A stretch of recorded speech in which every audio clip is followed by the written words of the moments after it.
Halo anak-anak, selamat pagi. Pasti anak-anak semua dalam keadaan semangat ya. Hari ini kita akan kembali mempelajari tematik kita pada tematik 2D, subtema yang ketiga, pembelajaran yang keempat dengan judul Perilaku Hidup Bersih. Mari anak-anak, kalian siapkan buku kalian agar kita belajar bersama. Ya, anak-anak, hari ini kita akan belajar muatan matematika, PJOK, dan SBDP. Untuk yang matematika, kita akan belajar pengurangan bersusun pendek tanpa teknik meminjam. Kemudian, kita juga akan belajar mengurangi bilangan yang berkaitan dengan masalah sehari-hari. Untuk SBDP, nanti kita akan belajar mengidentifikasi pola irama lagu birama 4. Kemudian untuk yang PJOK, kita akan melihat bagaimana cara menjaga kebersihan lingkungan sekitar sekolah. Mari anak-anak, kita lanjutkan materi hari ini. Ya, anak-anak, pada minggu yang lalu kita telah belajar manfaat dari lingkungan yang bersih, juga lingkungan yang sehat.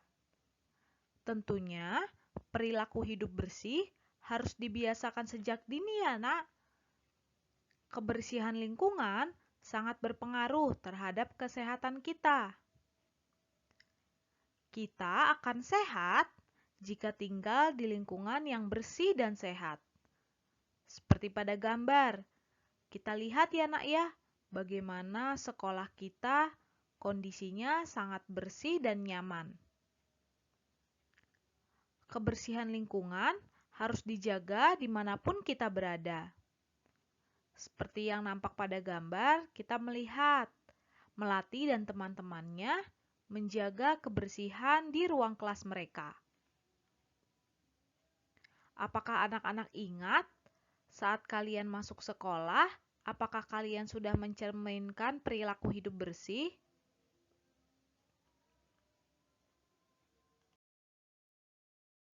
Ya, anak-anak, Melati dan teman-temannya selalu menjaga kebersihan kelas mereka.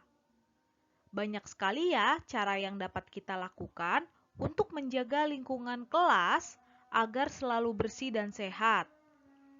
Tidak hanya lingkungan kelas ya, Nak. Lingkungan di luar kelas atau lingkungan di sekitar sekolah juga harus kita jaga. Coba anak-anak perhatikan gambar berikut. Dari gambar tersebut, kita dapat menuliskan apa saja yang dapat kita lakukan untuk membuat kelas menjadi bersih dan sehat. Misalkan, kita bisa membersihkan kaca ruang kelas. Kita bisa membersihkannya menggunakan kemoceng atau juga menggunakan kain lap basah.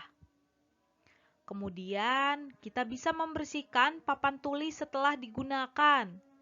Jadi, setelah pulang sekolah, papan tulis harus segera dibersihkan ya anak-anak.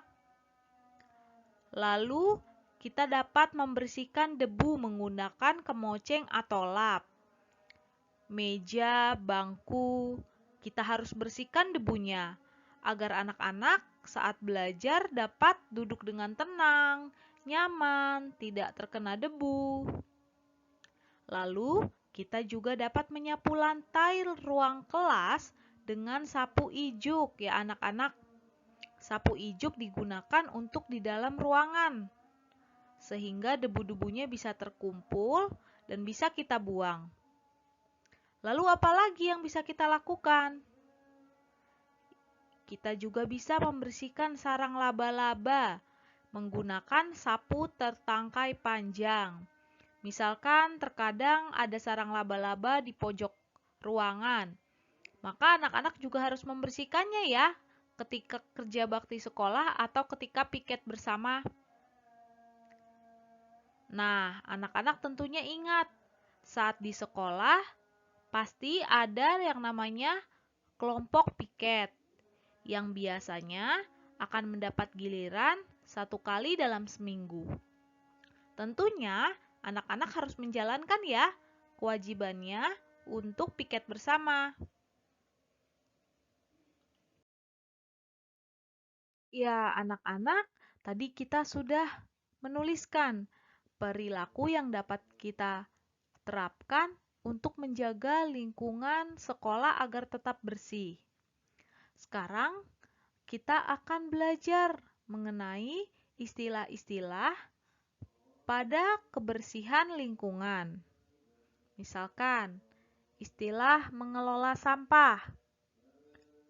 Kata mengelola sampah berarti melakukan pengelolaan terhadap sampah, yaitu mulai dari pengumpulan, pengangkutan, pemrosesan sampai dengan daur ulang. Kemudian anak-anak juga pasti sering mendengar istilah sampah organik. Sampah organik merupakan sampah atau limbah yang berasal dari sisa makhluk hidup yang terdapat di alam. Misalkan dari hasil tumbuhan dan hewan.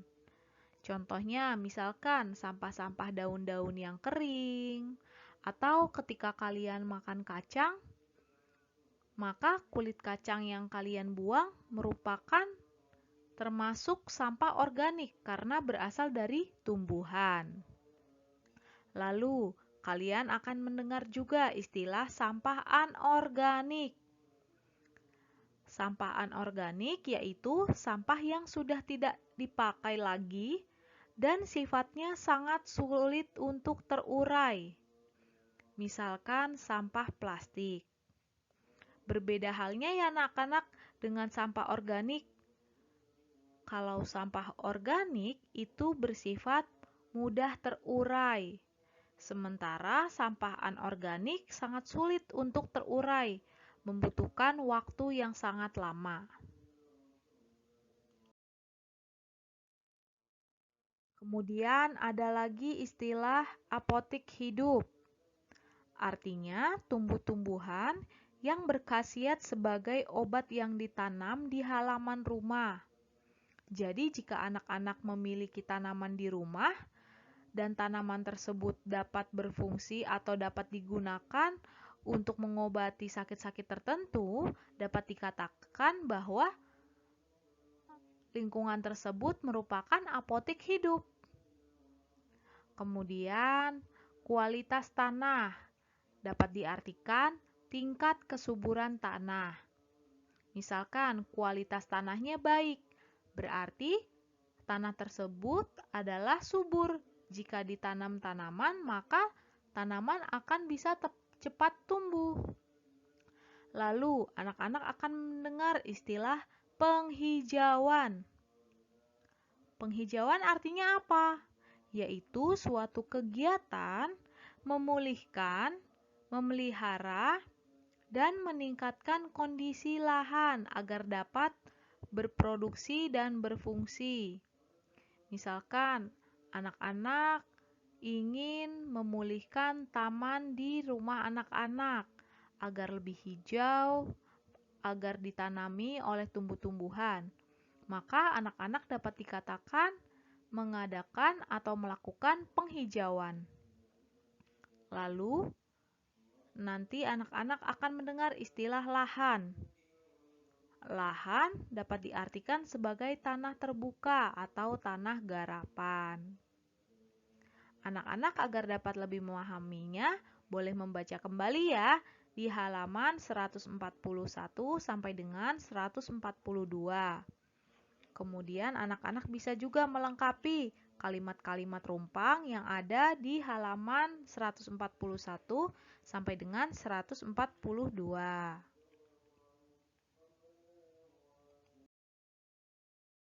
Ya, anak-anak, sekarang kita akan melanjutkan pembelajaran mengurangkan bilangan dengan cara bersusun pendek. Coba sekarang anak-anak simak ya soal berikut ini. Penonton dari sekolah Bagas ada 398 orang. Penonton dari sekolah lain ada 243 orang. Pertanyaannya, berapa selisih penonton dari sekolah Bagas dengan sekolah lain? Ya, anak-anak, selisih itu dapat diartikan perbedaan antara kedua bilangan.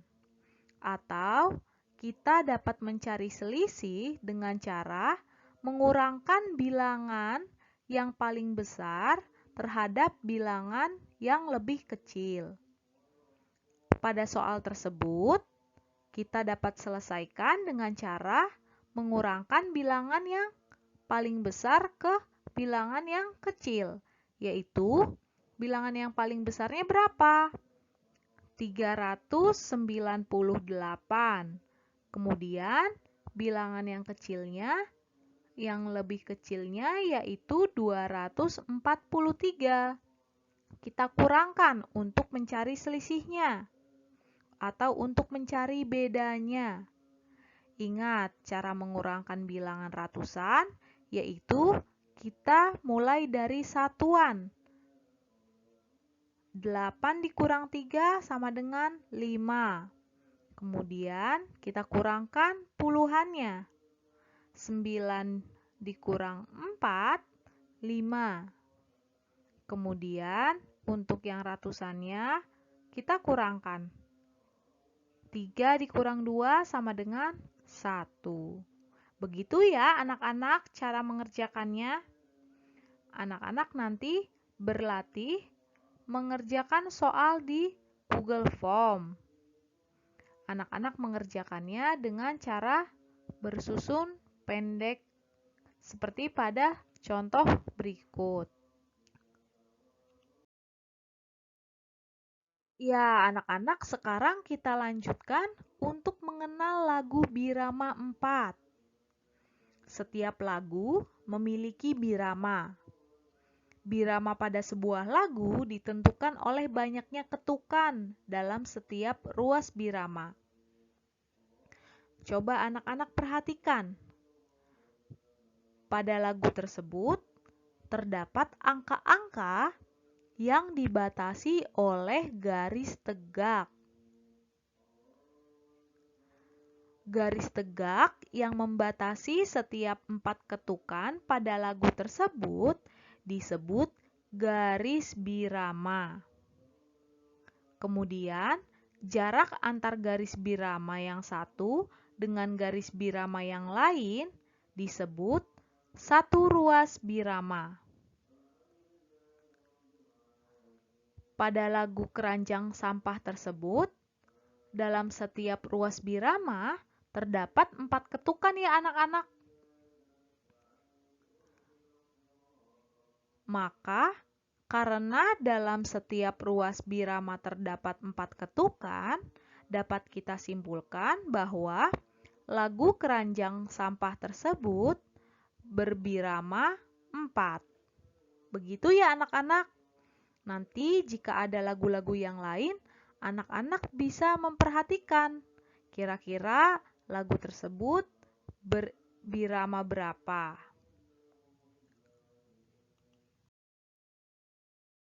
Ya, anak-anak, hari ini banyak sekali ya yang sudah kita pelajari. Nah, anak-anak, jangan lupa untuk mengisi refleksi dan melakukan aksi yang ada di halaman 149 buku tematik 2D kalian.